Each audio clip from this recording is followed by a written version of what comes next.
the a-hole for telling my fiancé if I see her friend again, I'm calling the cops? Plus update. Me 29 male and Erica 27 female dated for 2 years and have been engaged the last 4 months. After we got engaged, Erica moved into my house.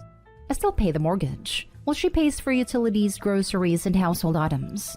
After we get married, the plan is to put her on the house so she gets equity as well. Her friend Leah 27 female and her have been best friends since high school. I don't particularly like Leah, but I've also been cordial as I know she's gonna be in my life. My issue is Leah thinks of my home as hers. Couple examples. She always brings her boyfriend over and he's a sketchball. She talks to me in a very disrespectful way in my own house, like I'm a guest, and she/Erica own it. One day I went out to my garage and some of my tools were missing. I checked my camera and Leah/boyfriend were in my garage with Erica and took some tools with them. I asked Erica and she said they were just borrowing and would return them. I had to reach out multiple times for them to finally return the tools weeks later.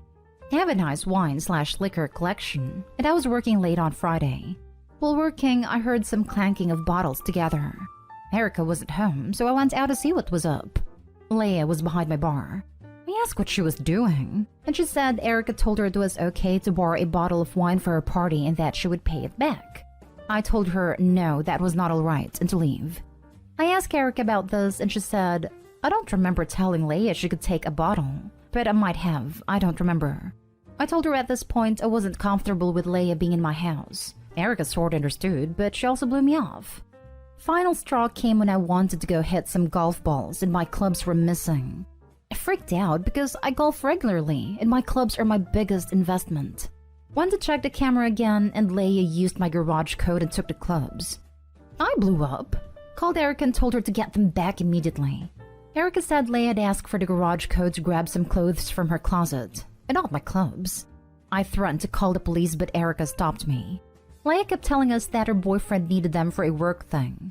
I got them back almost 4 days after they were taken and they were dirty. At this point, I sat Erica down and told her that if I see Leah in my house again, then I'm calling the cops. No discussion. Erica got upset saying that it's her best friend and that it wasn't fair to do to her in our house. I said it's a pattern, and since Erica's stuff isn't affected, she doesn't care. I said she can go over to Leah's if she wants to see her. She said she can't do this because Leah doesn't like her apartment, and Leah's boyfriend is always there which makes Erica uncomfortable. I'm now getting the silent treatment and getting called an a-hole, but I don't think I'm doing anything wrong. Am I? Now for the top comments before reading the update. Do not put this woman on the deed to your home. Heck, don't marry her. You don't have a Leah problem, you have a fiancé problem. Time to move on, buddy. Not an a-hole. I agree. OP, open your eyes. Agreed. Erica is allowing this to happen. There are a lot of boundary issues that shows as red flags. The fact that Leah has her code and lets herself in without letting anyone know is a problem. And you can truly see that Leah does not give a single damn. She got outed multiple times on camera, got caught nicking a bottle of wine, and did not care. Leah does not respect the OP. Plain and simple. And Erica is fully endorsing this behavior in their house that she does not own any part of. I'm starting to think Leah did, in fact, have Erica's permission to take that bottle. Erica just backpedaled and threw her friend under the bus when OP got upset. I wouldn't be surprised if Leah also thought she had permission to borrow the clubs. After all, we know Erica gave her the key/code and gave permission to borrow the tools. Either way, neither of the ladies have boundaries. But this sounds like an Erica problem. Also, I would keep copies of the security footage, just in case, and change the garage code. Already have done these things, but thank you for the advice. I won't give Erica the new code. She has the clicker to get in and out, but I'm not comfortable giving her the code until this whole situation works itself out. If you can't trust your fiancé with your security code, you guys should see someone together before you get married, and have a lot of discussions on your future and how you both see things. And now for the update. I want to thank you all for the kind words and comments. I knew after reading the comments that it was time to come to a resolution. I decided to drive home from work and talk with Erica. When I showed up, Leah's car was parked in the drive. I went inside and they were watching TV. I told Leah immediately to get out. She tried to argue, but I told her if she didn't, then I'm calling the police. Erica tried to get pissy that I kicked her friend out, But I said I'm done talking about Leia because at this point, nothing is changing with that relationship. Sat Erica down and showed her this post. 20 minutes of reading later, I asked her what she thought. She said, "Those people don't understand our relationship or Leia." I knew then that it was over. I asked her to hold out her hand and I took the ring off. She begged, saying she's sorry and she'll cut Leia off, etc. I told her I can't even trust her with a garage code. How am I supposed to trust her as my wife?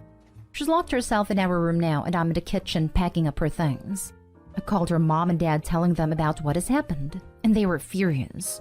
Leia's apparently banned from their house. It has been since high school. I didn't know this, but her parents said it's been like this since high school. They're coming this weekend to get Erica and the stuff. I couldn't be any happier than I am right now. A huge weight feels lifted off my shoulders. I felt like if I never made this post, I wouldn't have ever seen how messed up my life had become. Sincerely, thank you everyone. Can't wait to take my clubs out and play around now that I have more free time. Really excited to see what single life brings and can't thank you all enough again. Next story. Am I the a-hole for calling my girlfriend inconsiderate for the way she tested me? My girlfriend told me that she tested me by canceling a date when we first started to go out. It was the date where we were kind of planning to hook up for the first time. For context, she lives in the city while I have an hour drive. She waited until I was halfway to the city before canceling.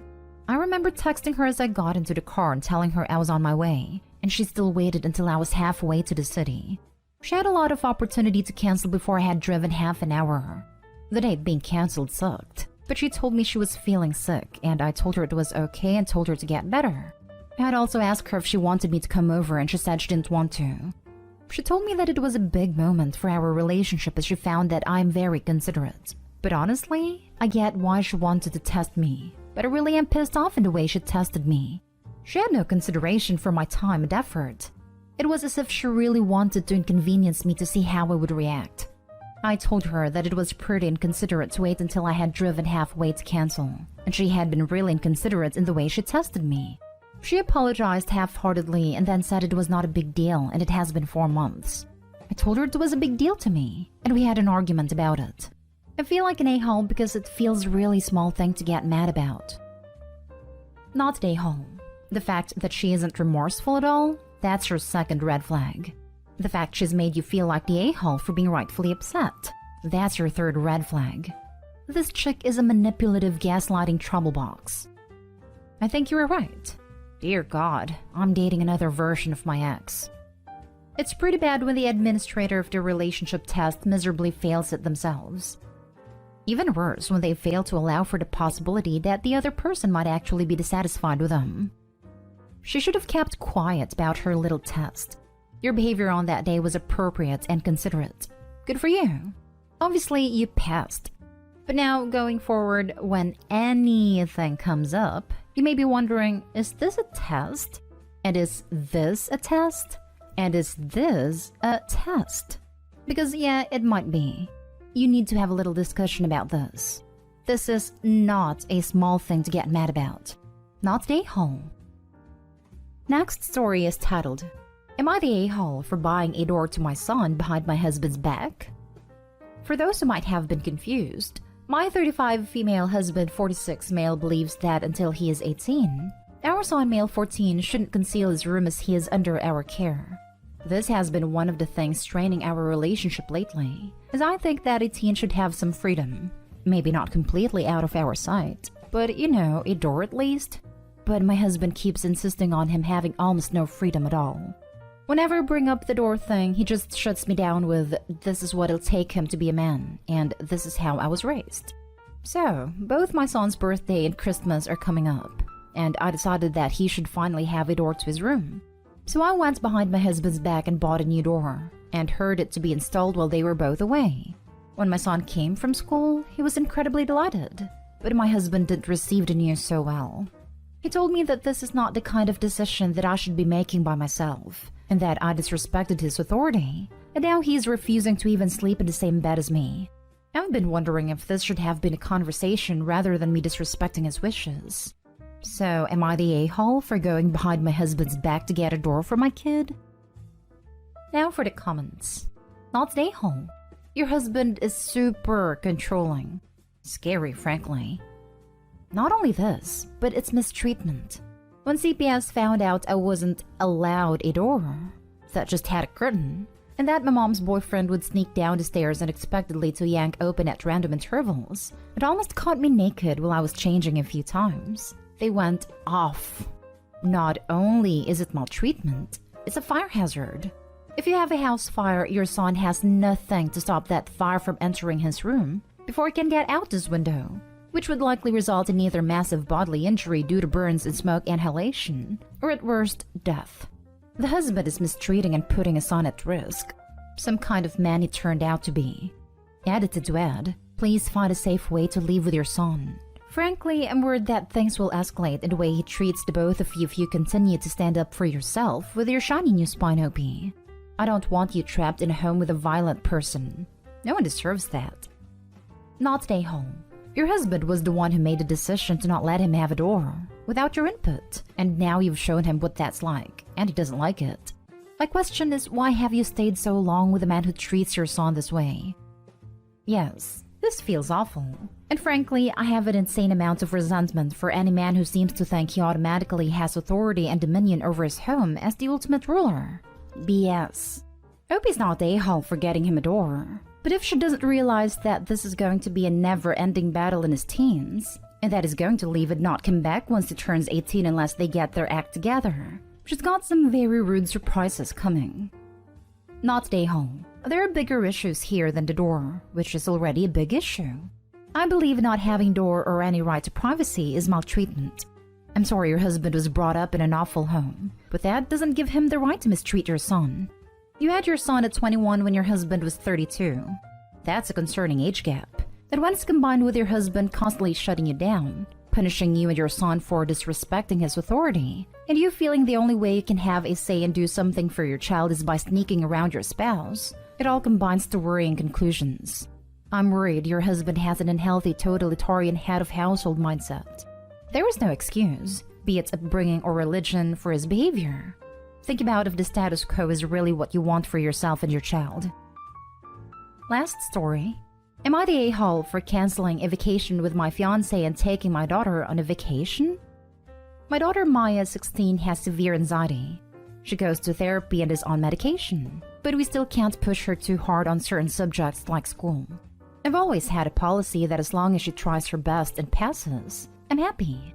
My fiancé has been encouraging her to work harder and get better grades. She usually gets B's and C's, so she could get into a good college. I've always shut it down because she plans on going to community college, then wants to transfer to a local state school and her grades are fine for that. My fiancé made a deal with Maya behind my back that if she got straight A's this semester, he'll take all of us to Disneyland for her birthday. But if she gets a B, she gets nothing. He told her that if I knew about this, I wouldn't let him take us to Disneyland. Maya has been dying to go, so she stayed quiet. I noticed that she's been a lot more stressed out over the past couple months, but she just kept telling me that the classes this year are a lot harder than the past few years. And I know your junior year is supposed to be one of the hardest, so I believed her. Last week was study week before finals, and on Friday, she broke. She broke down crying about how she couldn't do this, and told me about the deal she made with my fiancé. I was livid when I found out. Maya has been a wreck since then. She's barely speaking, doesn't eat much, and has asked me to sleep in her bed every night. She was sent home from school early every day this week because she either threw up from stress or had panic attacks. My fiancé, Maya, and I were going to go on a 5-day ski trip, but when I heard about a bribe, I canceled the hotel and booked a last-minute trip for Maya and I to go to Disneyland and Universal Studios this week. She busted her butt this year and deserves it. My fiancé is expecting me to pay for half of the cancellation fees and for half of the activities that can't be refunded, and we got into an argument and are not speaking at the moment. I know this relationship is over, but I wanted to know if I was the a-hole. Not the a-hole. I see what he was trying to do, but this is obviously not the way. He messed up all the progress Maya achieved via therapy and hurt her more than helped her. Actually, what does your fiancé expect her to do if she gets to good school? If she cannot handle stress from high school, why would you stress her even more with very demanding uni? It's all messed up. I'm glad you stick up for your daughter, enjoy the trip, and have awesome mother-daughter experience. I hope you said a girl will start at the community college for 2 years. That is actually a smart way to do it. Much cheaper as well. Much better for a student who needs support and struggles with anxiety issues she's still getting under control too. Not stay home. Your fiancé manipulated your 16-year-old daughter behind your back. Even if you truly believed that getting her to improve her grades was for her own good, it's totally inappropriate to have gone about it in this manner. And of course, you had very good reasons for your parenting decisions, as we can see from her suffering now. Furthermore, convincing her to keep a secret from her mother is incredibly dangerous. She's now more at risk from predators who use the same tactic. You shouldn't have canceled the ski trip. You should have simply informed him that since he arranged the trip under false pretenses, he is on his own. You will not be attending or paying for any part of it, since you now have to take care of your daughter and the mental anguish he inflicted on her. Not stay home. Your fiancé manipulated your daughter into lying to you, which seems like would never have happened to begin with if it weren't for him. He set a precedent in his relationship with her that it would be okay to do something behind your back, as long as the outcome was favorable to him. He endangered her mental and physical health for his faulty ideology that going to a standard 4-year good college is the only way to become successful in life.